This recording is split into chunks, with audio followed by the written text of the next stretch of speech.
வணக்கம் நேயர்களே. விஜய் டிவியின் மிக பிரபலமான நிகழ்ச்சி குக் வித் கோமாளி சீசன் 6 தனது உச்சகட்டத்தை எட்டியிருக்கிறது. நிகழ்ச்சி தொடங்கிய நாளிலிருந்து சிரிப்பு, சண்டை, கலகலப்பு என பார்வையாளர்களை மகிழ்வித்துக் கொண்டிருக்கிறது. சில வாரங்களுக்கு முன்பே முதல் ஃபைனலிஸ்டாக ஷபானா தேர்வு செய்யப்பட்டார். அதனைத் தொடர்ந்து இரண்டாவது ஃபைனலிஸ்டாக ராஜு இடம் பிடித்தார். மூன்றாவது ஃபைனலிஸ்டாக லக்ஷ்மி ராமகிருஷ்ணன் தேர்வு செய்யப்பட்டார். இப்போது நான்காவது ஃபைனலிஸ்ட் யார் என்பதை ரசிகர்கள் ஆவலுடன் காத்திருந்தனர். நேற்று நடைபெற்ற செமிஃபைனல் சுற்றில் பிரியா ராம் மற்றும் நந்தகுமார் ஆகியோர் எலிமினேட் செய்யப்பட்டனர். இவர்களுடன் சேர்ந்து ஏற்கனவே வெளியேறிய 5 போட்டியாளர்களும் இன்று நடைபெற்ற வயல் கார்டு ரவுண்டில் கலந்து கொண்டனர். மொத்தம் 7 பேருக்குள் நடந்த இந்த கடினமான சுற்று சுவாரஸ்யத்துடன் சவால்கள் நிறைந்ததாக இருந்தது.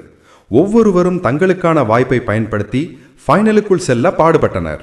முடிவில் கடைசியாக 4வது ஃபைனலிஸ்டாக தேர்வு செய்யப்பட்டவர் உமர். அவருடைய தனித்துவமான சமையலில் காட்டிய திறமை அவரை ஃபைனல் வரை அழைத்து வந்திருக்கின்றன. இதனால் குக் வித் கோமாளி ஃபைனல் போட்டியாளர்கள் ஷபானா, ராஜு மற்றும் லக்ஷ்மி ராமகிருஷ்ணன் மற்றும் உமர் ஆகியோராக அதிகாரப்பூர்வமாக உறுதி செய்யப்பட்டுள்ளனர். இப்போதே ரசிகர்கள் கிராண்ட் ஃபினாலேக்காக ஆவலுடன் காத்திருக்கின்றனர். எல்லோரும் ஒரே கேள்வியை தான் கேட்கிறார்கள்.